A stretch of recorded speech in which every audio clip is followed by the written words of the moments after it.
The single greatest sin is having a great young quarterback who you're paying nothing for, and you're wasting him. And this weekend's a great example. I like Anthony Lynn. I've met him and I know him. And I do think he has some qualities, some alpha qualities, where guys like to play for him.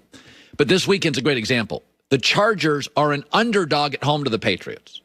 The Chargers have the better quarterback, the better pass rush specialist, Joey Bosa, the better wide receiver, Keenan Allen, 3 highly graded tight ends. They're at home, and they're an underdog. Cam Newton has 4 touchdown passes this year. Justin Herbert had 4 in one game, and not against a stiff. He did it against the Saints. Okay, in baseball, analytics have devalued the manager. In basketball, Frank Vogel was fired twice. He gets LeBron, he wins a title. The star drives the bus. But football's the coaching sport. We've seen Bill Parcells turn around 4 teams overnight. We've seen Urban Meyer do it in college 4 times. If you look at the division leaders right now in the NFL, what a shock.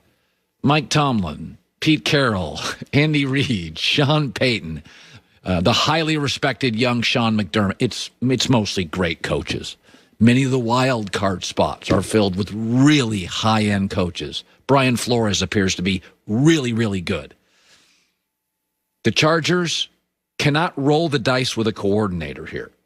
You cannot be an underdog at home with Keenan Allen, Joey Bosa, Justin Herbert's talent, an underdog to the Patriots. I am not, by the way, what happens when you get a quarterback who's talented? On a rookie contract, Jared Goff got to a Super Bowl. Russell Wilson got to 2. Mahomes got to 1. Joe Flacco and Cam got to 1.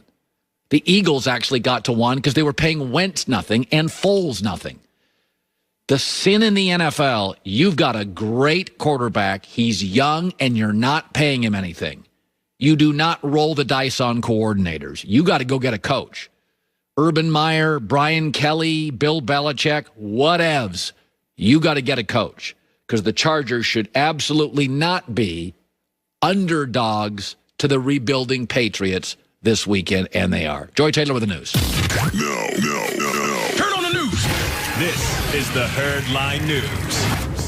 Sam Darnold will likely be heading out of New York this season. This season. Yeah. He's not lived up to the expectations the Jets had for him. Was the 3rd overall pick in 2018, but Adam Gase is taking some of the blame for his development. Oh.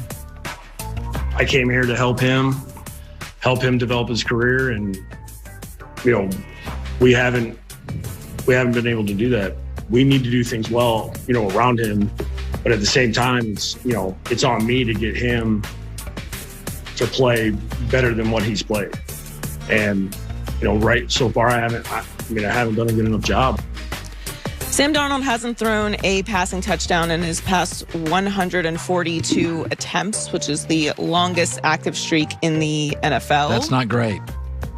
If he doesn't throw for a touchdown within his first 8 attempts on Sunday, he'll be the only player in the last 5 seasons to go 150 straight attempts without a touchdown. And he has regressed badly this year, so it's either Darnold, which is possible, or it's the surrounding elements of the Jets, which I think is more probable. I think it's a mixture of a lot of things. Yes. He has been hurt a lot. It's not like Sam's been perfect, and he's in a situation that's just a disaster.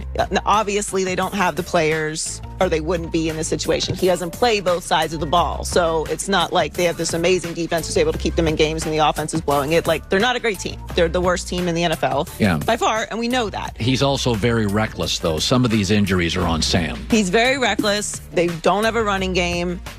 He holds onto the ball too long. He puts his body in bad situations. And Adam Gase has clearly lost the locker room. You can tell by the way that they play, the ridiculous amount of penalties. They're just completely undisciplined. It's a disaster in New York. Yeah. So I think it's similar to what's going on in Philly. Obviously, it's not the same level of disaster in Philadelphia as it is in New York. But I just think there's a mixture of a lot of things that are all playing into losses. And also, Trevor Lawrence is going to be the beneficiary here because they appear to have a real general manager. They're going to get a pick for Sam Darnold in a trade. They got a ton of picks for the Jamal Adams trade, and the Jets draft was good last year. The good players are playing. So Trevor Lawrence is going to come into a much better situation, and because he's such a great prospect, he's going to attract more coaches. So Trevor's already better than Sam, But the next quarterback, Trevor Lawrence, it's a much better position to succeed than Darnold. And he's better than Darnold. But I think Sam's going to go to a team like the Colts or perhaps a backup to the Steelers, which I don't think is a terrible spot for him either for 2 years to kind of reboot his career. I think he's going to end up in a great situation because there are some teams who are not going to be able to get a high draft pick who need someone like Sam Darnold, who obviously has the potential but needs to be in the right situation to see if he can level up to that. Now, if he gets a year and he can't do that, then maybe we're all wrong about him. Yeah. But I think if he goes to a more functional situation with better players around him, he will be able to succeed, and he will likely end up. If he ends up with the Colts, it's an amazing situation for him. Even if Phillip Rivers plays another year and he has to sit behind him, that's a great situation for the Colts. I don't know if that's going to happen, but he's going to end up in a good situation. I don't think that the Jets are as bad overall, to your point, as it seems to everyone. No. Like, they're a bad team right now, but they have a million draft picks. They're going to get Trevor Lawrence, who, similar to Joe Burrow, I think is going to come in and immediately elevate the team. Yeah.